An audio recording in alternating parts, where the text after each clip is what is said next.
여러분, 우리가 인생을 살다 보면 참 일이 뭐가 이렇게 꼬이나, 이렇게까지 꼬이나 라고 느끼는 일들이 우리에게 생길 때가 있어요. 야, 진짜 뭐 쓰레기차 피워야 하려다가 뭐 똥차 부딪힌다고 하더니 뭐 이렇게 일이 꼬이나, 이런 생각이 이제 들 때가 있어요. 우리 삶의 자리에서 그런 일들이 또 있어요.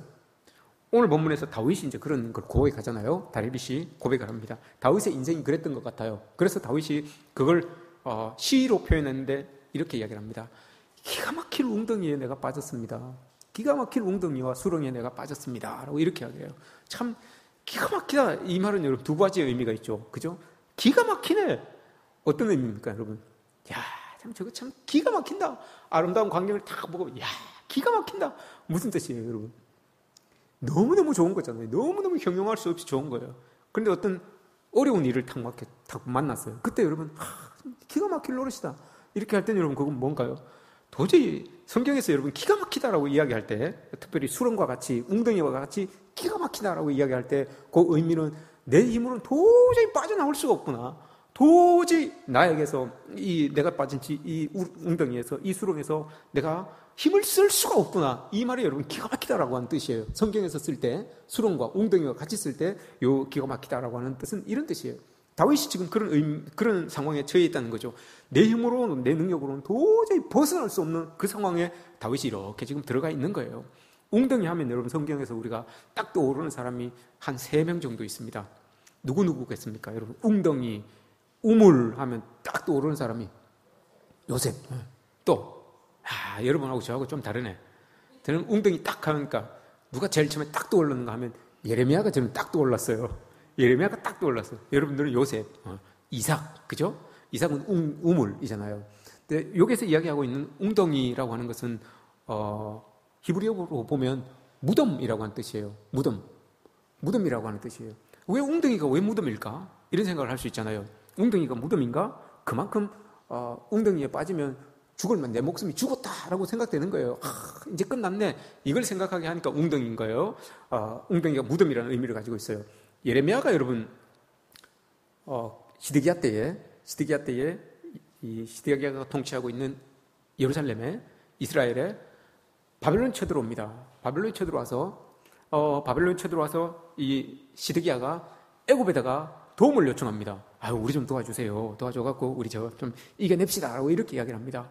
그래서 이제 그렇게 이야기해놓고 예레미야를 불러요. 시드기야가 예레미야를 불러가지고 이렇게 했으니까 우리 나라가 어떻게 되겠습니까? 라고 이렇게 물어본 거예요. 예레미야에게 우리나라가 이렇게 지금 쳐들어온다고 하고 우리는 애굽에다가 도움을 요청해놨어요.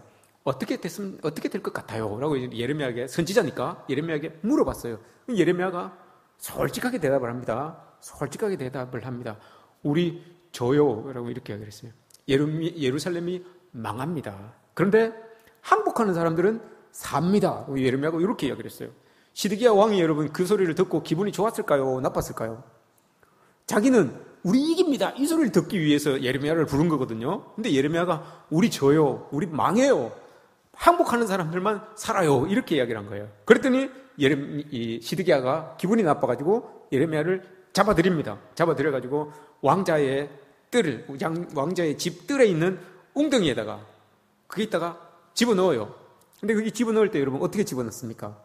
밧줄에다가 묶어가지고 그냥 훅 집어넣으면 그냥 밀어넣는 게 아니라 밧줄에 이렇게 묶어가지고 쭉 달아내려요. 그만큼 깊다는 거예요, 웅덩이가. 그게 무덤이에요. 그만큼 깊이 쭉 밧줄로 이렇게 달아내려가지고 밑에 이렇게 내립니다. 그런데 마침 그곳에 물이 없었어요. 물이 없고 그냥 진창이었어요. 질퍽질퍽한 그곳에 쑥 들어가 있는 거예요. 예레미야가 거기에 갇혀 있는 거예요. 예레미야 38장에. 그게 웅덩이에요. 그게 무덤이에요. 그때 당시에는 무덤과 웅덩이가 동일어로 쓰여져 있다고요. 그래서 예레미야를 시드기야는 무덤 같은 그 웅덩이에다가 집어넣은 거예요. 너 끝났어 이제 라고 이렇게 이야기를 한 거죠. 사울도 여러분 마찬가지인 거예요. 오늘 다윗도 마찬가지입니다. 오늘 본문에서 이야기하잖아요. 자기가 내가 기가 막힌 웅덩이와 수렁을 내가 경험하였습니다. 그런데 여기는 여러분 내가 올라가고 싶어서 올라가는 것이 아니라 그랬잖아요. 빠져나올 수 있는 것이 아니라 그랬잖아요. 그랬더니 그 뒤에 보시면 나를 끌어올리시고, 그죠? 끌어올리셔서 이제는 웅덩이 질퍽질퍽한 그곳에 푹푹 빠지는 그곳이 아니라 반석 위에다가 자기 발을 딱 올려두셨다라고 이렇게 고백을 하고 있어요. 자기가 끄집어 올라온 게 아니라 막 기어 올라온 게 아니라 하나님이 자기를 그 수렁에서 끄집어 올려주신 거예요. 기가 막히죠. 이 다윗도 지금 기가 막힌 상황인 거예요. 사울에 의해서 도망치고 있죠. 블레셋에 가서는 블레셋으로 도망쳐서는 막 미친 척 해야 되는 거죠. 광야에 가서 막 몇 날 며칠을 널브러져 있어야 되는 거죠. 동굴에 갇혀서 뭐도 못하고 있는 그런 상황. 기가 막힐 노릇인 거예요. 이런 상황을 사도 다윗은 기가 막힌 웅덩이에 내가 지금 처해 있다. 수렁에 빠져 있다라고 이렇게 이야기를 합니다. 이곳에 갇히면 여러분 우리가 할 수 있는 건 아무것도 없어요. 우리가 할 수 있는 건 이 수렁에 이 웅덩이에 빠지면 꺼내주기 전에는 나올 수가 없어요. 우리가 할 수 있는 건 아무것도 없어요. 단 할 수 있는 건 1절 내가 여호와를 기다리고 기다렸더니 기다리는 거예요. 기다리는 거. 그리고 두 번째 뒤에 귀를 기울이사 나의 부르짖음을 들으셨도다. 부르짖음을 들으셨다는 건 뭘까요, 여러분? 부르짖었다는 거예요. 그죠? 웅덩이에 빠지면 우리가 할 수 있는 건 두 가지예요. 부르짖고 기다리는 거. 이거 두 개밖에 없어요. 우리의 삶의 자리에서 그리스도인들이 하나님을 향하여서 할 수 있는 것은 이거 두 개밖에 없어요, 여러분. 부르짖고 기다리는 거. 내가 웅덩이에 빠졌는데 내가 뭘 하려고 하면 빠져나올 수가 없어요. 그래서 다윗도 그냥 그곳에서 하늘을 향하여서 뚫린 하늘을 향하여서 부르짖는 거예요. 그 소리를 듣고 하나님께서 끄집어 올리셔서 이제는 더 이상 진창이 아니라 반석 위에 다윗의 발을 딱 올려놓으시는 그 은혜를 만끽하고 있는 거예요. 이런 은혜 속에서 우리가 살아가야 되는 거죠. 이삭이 여러분 창세기 26장에 아버지가 파놓은 그 우물들을 이방 사람들이 그랄 사람들이 다 메꿨어요. 그래서 그걸 돌을 다 드러내고 우물 물이 나오게끔 만들어요. 창세기 26장에 보면 계속해서 만들어가요. 근데 만들어놨어요. 만들어놨더니 그랄 사람들이 와가지고 그것을 쏙 뺏어갑니다. 쏙 뺏어가요. 그래서 자기 것들로 만들어요. 그리고 이삭을 쫓아내요. 다른 지역에 갑니다. 이삭이 가서 그곳에서도 또 우물을 파잖아요. 우물을 파니까 또 물이 나오는 거예요. 물이 나오니까 또 그 지역의 사람이 이삭이 판 그 우물을 빼앗고 다시 또 쫓아내요. 쫓아내보니까 이삭이 싸우지도 않고 또 딴 데로 갑니다. 딴 데로 가서 또 우물을 파니까 물이 나옵니까? 안 나옵니까? 나오지. 하나님의 사람이 파니까요. 나왔어요. 또 쫓겨가고 뺏기고 또 쫓겨납니다. 저 멀리까지 가서 결국은 부엘세바까지 갑니다. 부엘세바까지 가서 우물을 딱 만나게 됩니다. 그것이 맹세의 우물이라고 하죠. 맹세의 우물이라고 하는데 그곳에서 쫓겨가서 부엘세바 우물을 딱 만나게 되는데 하나님의 음성을 듣죠. 하나님이 뭐라고 하십니까? 이삭에게 쫓겨가고 아니 내가 팠는데 쫓겨가고 하면 여러분 기분이 어떨까요? 그걸 우물 파는 게 여러분 그냥 우리처럼 요즘처럼 그냥 시추공 박아가지고 파는 게 아니잖아요. 어려워요. 팠는데 물이 나오는 것도 어려워요. 석회암으로 구성되어 있는 그 땅에 팠는데 물이 나온다는 게 이게 쉬운 일이 아니에요, 여러분. 그런데 희한하게 이삭이 판 데마다 물이 나오는 거예요. 하나님의 사람이라는 거예요. 하나님의 은혜가 있는 거예요. 이 쉽지 않게 팠는데 그곳에 물이 나온다는 건 이거 가능한 일이 잘 가능하지 않아요. 그러니까 자꾸 뺐잖아요. 우물을 뺐잖아요. 그래 그걸 가지고 양들도 먹이고 가축들도 먹이고 하니까요. 이렇게 파고 뺏기고 하고 결국은 부엘세바까지 쫓겨났어요. 근데 거기에서 하나님을 만나요. 하나님께서 뭐라고 하시는가 하면 나는 아브라함의 아들, 아브라함의 하나님이다. 네 아버지의 하나님이다. 내가 네 아버지에게 약속한 것을 너에게 이제 이룰 거야. 그 약속을 여러분 그 쫓겨났던 그 부엘세바 거기에서 여러분 그 약속을 딱 받게 되는 거예요. 기가 막힌 상황이잖아요, 여러분. 파고 쫓겨나고 해서 내 원대로 내 뜻대로 가는 것이 아닌데 그곳에서도 또 우물을 파고 또 이거 파면 또 뺏기는 거 아니야? 이런 고민을 했지 않겠습니까? 그런데 그곳에서 하나님을 딱 만나게 됩니다. 하나님 딱 만나갖고 내가 내 아버지 아브라함의 하나님이다. 아버지에게 한 것처럼 내가 너 복되게 해줄게. 그 약속을 딱 받아요. 웅덩이 같은 그곳에서 여러분 하나님의 약속이 딱 이루어지는 것을 이삭이 만나게 됩니다. 우리는 웅덩이처럼 생각해서 여기서 어떻게 빠져나갈까? 이 수렁 같은 이곳에서 내가 뭘 할 수 있을까? 이런 고민하고 걱정할 수 있어요. 그러나 하나님의 계획은 그것을 여러분 약속이 있는 우물로 만들어가요.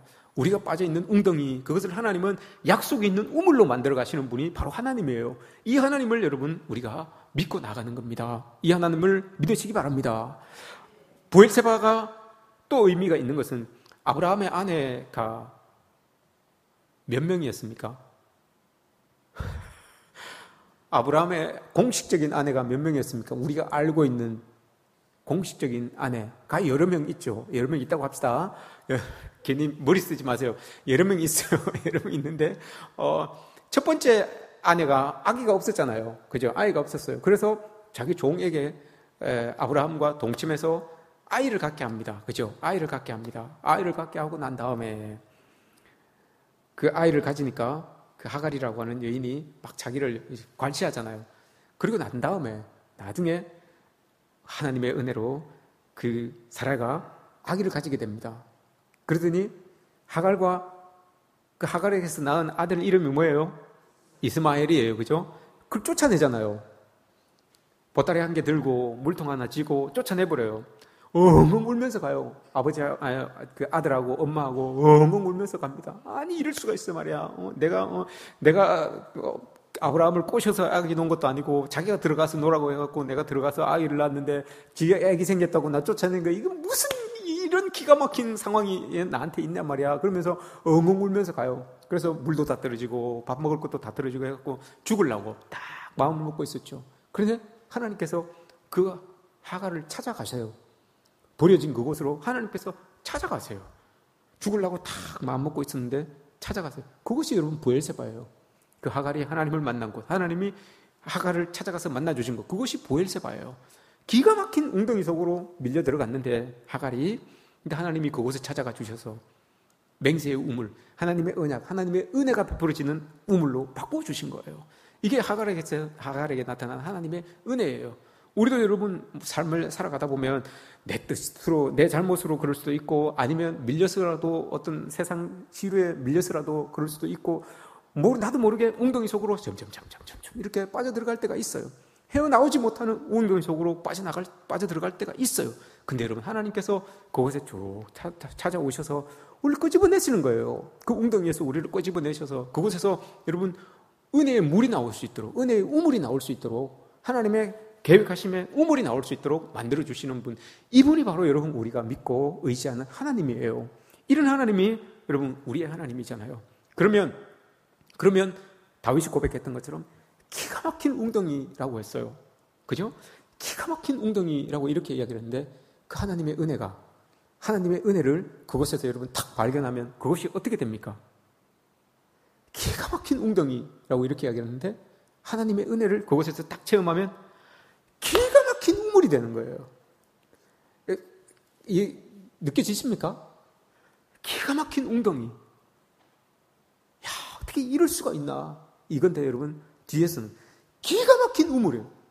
이야, 이런 일도 다 있네. 이런 은혜도 다 있네. 이게 되는 거예요. 똑같은 상황이잖아요, 여러분. 똑같은 고백이고, 기가 막힌 웅덩이인데 기가 막힌 우물이 되는 거예요. 이 하나님의 은혜가 있고, 하나님의 도우심이 있으면 여러분 우리의 삶이 그렇게 된다고요. 여러분 우리는 뒤에 걸 추구하는 사람들 아닙니까? 여러분 기가 막힌 웅덩이에 지금 여러분 허우적거리고 있으신 분이 계십니까? 하나님께 부르짖으십시오. 그리고 기다리십시오. 그럼 여러분 하나님 아시고 그곳에 오셔서 하나님의 은혜를 더하여 주셔서 어떻게 하십니까? 기가 막힌 우물이 되게 만들어 주십니다. 이게 하나님의 은혜예요. 이게 하나님의 우리와 함께 하시는 그 축복 아니겠습니까? 여러분 모두에게 이런 은혜가 있기를 주님의 이름으로 축복합니다.